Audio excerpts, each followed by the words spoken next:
Love marriage वाली बहू। सुबह का वक्त था और सरला जी काफी उदास चेहरा लिए हुए पार्क में बैठी हुई थी। तभी उनकी सहेली सुमन वहां पर आती है। क्या हुआ सरला जी, आज मॉर्निंग वॉक करने का इरादा नहीं है क्या? इस तरह चुपचाप क्यों बैठी हैं? आई तो थी ये सोचकर कि पार्क में जाकर थोड़ी देर पहले टहल लूंगी, लेकिन क्या करूं, मन ही नहीं कर रहा। अरे सब ठीक है, तो इतनी परेशान क्यों नजर आ रही हैं? नहीं नहीं, ऐसी तो कोई बात नहीं है, सब ठीक है। अरे भाई, अब तो आपको खुश नजर आना चाहिए।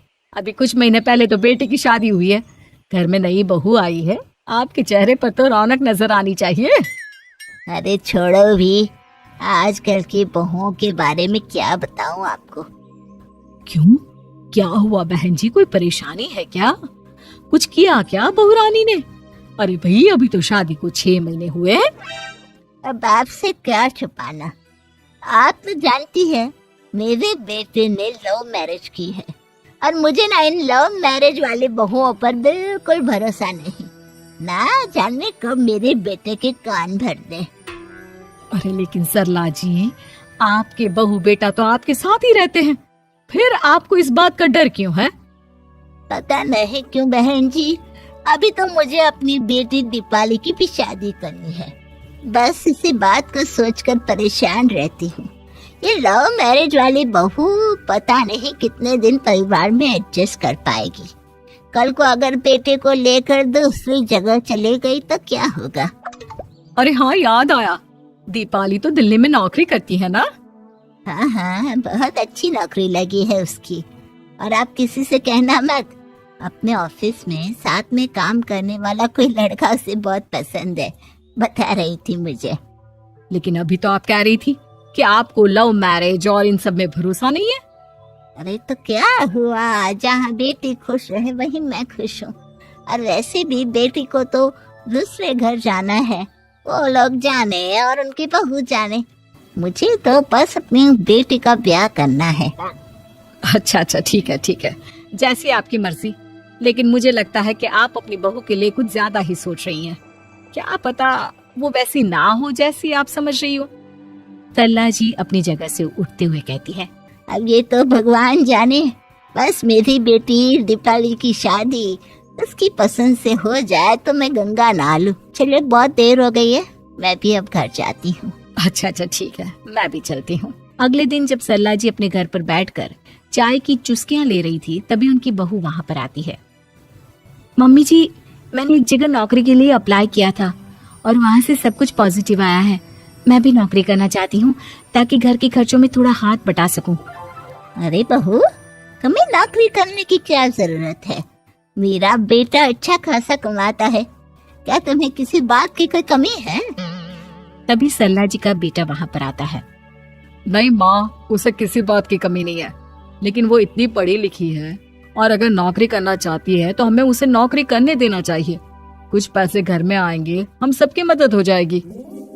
तुम तो ऐसे कह रहे हो बेटा जैसे ये घर तुम्हारी पत्नी की कमाई पर ही चलता है। अरे नहीं नहीं मम्मी जी, इनके कहने का ये मतलब नहीं है, बस मेरी ही नौकरी करने की इच्छा थी, इसलिए आपकी परमिशन चाहते हैं। अब भाई, मेरा बेटा तुम्हें लव मैरिज करके घर में लाया है, मैं तुम्हें कुछ कैसे कह सकती हूँ?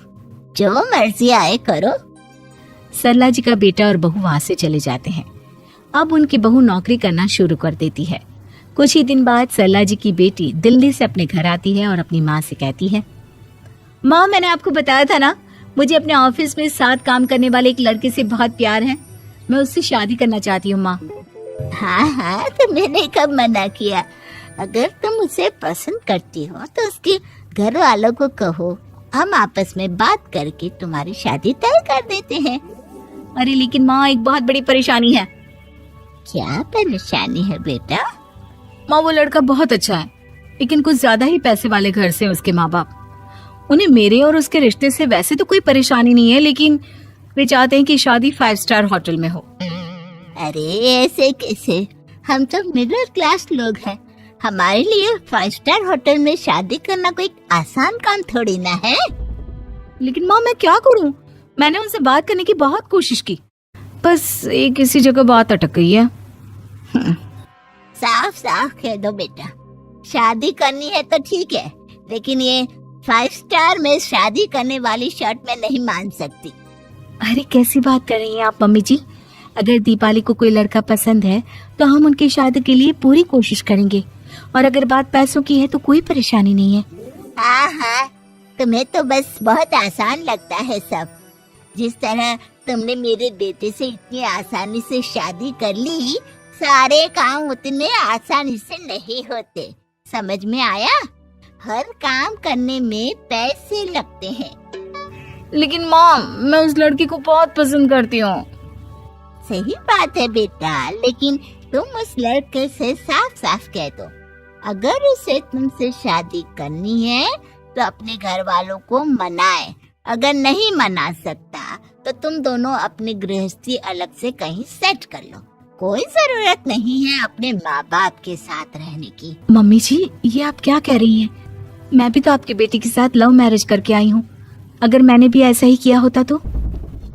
लो, अब तो मुझे उल्टा जवाब देने लगी।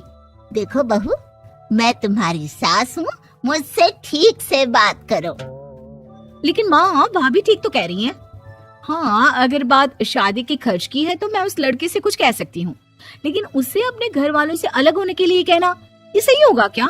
आप तो समझिए माँ। और वैसे भी मम्मी जी, मैंने कुछ महीने पहले जॉब करना शुरू कर दिया था और अपनी पूरी सैलरी बचा कर रखी है। आप चिंता मत कीजिए, मैं दीपाली की शादी में कोई कमी नहीं होने दूंगी। तुम अपनी सारी तनख्वाह मुझे मेरी बेटी की शादी का खर्च करने के लिए दे दोगी? हाँ माँ, मैंने भाभी को पहले ही सब कुछ बता दिया था और वो इस बारे में सब कुछ जानती थी, इसीलिए उन्होंने पहले ही नौकरी करनी शुरू कर दी ताकि मेरी शादी धूमधाम से हो सके। तभी सरला जी का बेटा वहाँ पर आता है। देखा माँ, जैसा हम हर समय समझते हैं वैसा होता नहीं है। आपको लव मैरिज करने वाली बहू से नफरत थी ना, लेकिन अपनी ही बेटी की लव मैरिज पर आपको कोई एतराज नहीं था। ये तो गलत बात है ना। हाँ बेटा, सही कह रहे हो तुम। बहू, मुझे माफ कर दो, मैंने तुम्हारे बारे में गलत सोचा। आज से मैं बहू और बेटी में कोई फर्क नहीं करूंगी, और अपनी लव मैरिज वाली बहू से तो बिल्कुल नफरत नहीं करूंगी। उम्मीद है कि आपको हमारी ये कहानी पसंद आई होगी। कृपया हमारे चैनल को सब्सक्राइब करें और सभी अपडेट्स के लिए बेल आइकन जरूर क्लिक करें। और हाँ, वीडियो लाइक और शेयर करना मत भूलिएगा। Bye bye.